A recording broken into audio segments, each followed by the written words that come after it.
Ракометарите на Текстилец од Штип играат фантастична сезона и котираат високо горе на табелата во првата лига. Штипени со одлични подготовки и одлично склопен тим покажува дека може да се носат и со фаворитите кои се борат за првото место.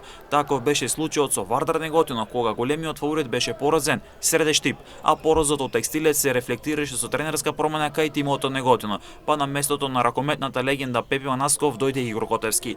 Ракометарите на Текстилец одиграа силно надпревари, забележаа 5 победи, 2 порази со позитивна гол разлика од 232 постигнати 200 примени погодоци, а тимот на своето аконто има 10 бодови, се наоѓа на петото место.